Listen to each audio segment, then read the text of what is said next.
இந்த அம்பேத்கரையும் பெரியாரையும் ஒரே கோட்ல நிறுத்துறத முதல்ல நிறுத்து. இல்ல அம்பேத்கரிஸ்ட் வா, இல்ல பெரியாரிஸ்ட் வா, ரெண்டு பேரும் இந்த மாதிரி இந்த சிந்தனையில ஒத்து போறாங்கன்னு சொல்லி நிரூபிச்சிரு. நான் மன்னிப்பு கேட்டு போயிரு. உங்களுக்கு எங்க ஐயா பெரியாருக்கு, உங்க ஐயா பெரியாருக்கு, நம்ம ஐயா பெரியாருக்கு மொழி அபிமானம் கிடையாது, தேசாபிமானம் கிடையாது, விளங்குதா? நாட்டபிமானம் கிடையாது, இனாபிமானம் கிடையாது. அதனால எங்களுக்கு அவர் மேல எந்த அபிமானமும் கிடையாது. மொழி தேசம் அதெல்லாம் இல்லைன்னா யாருக்காக போராடினீங்க? யாருக்கு போராடி பெற்று கொடுத்தீங்க? என்ன உங்க சமூக சீர்திருத்தம்? இன்னும் இங்க ஒரு அண்ணல் அம்பேத்கரும் பெரியாரும், அண்ணல் அம்பேத்கரும் சிலைய ஒன்னா வைப்ப, சிந்தனை ஒன்னா வைக்க முடியுமா? ஒன்னா இங்க பாருங்க. முதல்ல அதிகாரம் மிக வலிமையானது யாருது? யாரு? அம்பேத்கர். அனைத்து துன்ப பூட்டுகளுக்குமான சாவி ஆட்சி அதிகாரம் மட்டுமே. இது யாரு? அம்பேத்கர். இவர் என்ன சொல்றாரு? கற்பி, புரட்சி செய், ஒன்று சேரடா, எல்லாம் அரசியல் வலிமை, அரசியல் அதிகாரத்தை நோக்கி போடா. இவர் தேர்தல் பாதை, திருடர் பாதை போகாத, ஓட்டு பொறுக்கிகள் அவன்கிட்ட போகாத. அடிப்படையே ரெண்டு பேரும் 5000 கிலோமீட்டர்ல இருக்கிறீங்க. சொல்லுங்க, நீங்க சொல்லுங்க தம்பி, ஏதாவது இதுல இருக்குதா? வரலாற்றில் புறக்கணிக்கப்பட்ட இனத்தின் மக்கள் ஒரு நாள் தங்களுக்கான வரலாற்றை தாங்களே எழுதுவார்கள். இது அண்ணல் அம்பேத்கர். இனத்தின் மக்கள். அவர் என்ன சொல்றாரு?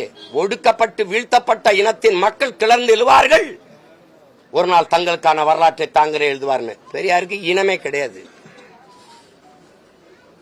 புரியுது நினைக்கிறேன். ஒருவன் அடிமையாக இருக்கிறான் என்பதை உணர்த்தி விடு, பிறகு அவனே கிளர்ச்சி செய்வான்ங்கிறார். கிளர்ச்சி செய்து போராடுவாங்க.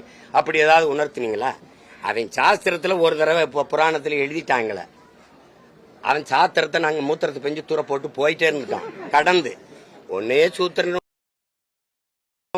அவனை விட்டு போறேன்னு ஒரு தடவை என்னை ஒருத்தன் போடான்ட்டான். என்னென்ன உங்களை போடான்னு சொல்லிட்டான், என்னென்ன உங்களை போடான்னு சொல்லிட்டான், என்னென்ன உங்களை செந்தில் என்ன சொல்லுவாரு, அவனை பாரு போடா வாடான்னு கூப்பிடுறேன். ஹாப்பி பர்த்டே டே டே டே டே, ஹாப்பி பர்த்டே டே டே, அந்த மாதிரி டே போட்டோரு. தம்பி நீ எனக்கு புதுசா சொல்லாத, அங்கிருந்தா வந்திருக்கேன், புரியுதா? அதனால என்ன இப்படி பேசலாமா? பெரியாரை இப்படி நாங்க பெரியாரும் இப்படி பேசலாமா? இப்படி பேசியிருக்கலாமா? தமிழை சனியன் என்றும், தமிழ் படிச்சா பிச்சை எடுக்க முடியாது என்றும், திருவள்ளுவர் ஒரு பைத்தியக்காரப்பை 6 அடிமை, தொல்காப்பி ஒரு முட்டாப்பை 6 அடிமை. ஏங்க என்னது? நீங்க ஒரு கேள்விக்கு பதில் இருக்கா? தமிழ் சனியன், காட்டுமிராண்டி மொழி, அதை படிச்சால் பிச்சை கூட எடுக்க முடியாது. எதுக்கு தமிழ்லயே பேசி தமிழ்லயே எழுதுனீங்க? பிச்சை எடுக்கவா? இங்கிலீஷ் தானே, இங்கிலீஷ்ல எழுத வேண்டியதானே? உங்க கருத்துக்களை இங்கிலீஷ்ல இருந்தா யாருக்கும் எழுதினாருன்னு போயிருப்போமா இல்லையா? இங்கிலீஷ் நீங்க படிக்கல, படிச்ச ஒருத்தனை நீங்க சொல்ல அப்படியே எழுதி சொல்லிருக்கலாமே. எப்படி இருக்கு? எதையாவது காலையில பொங்கல் மாதிரி தெரியலையே.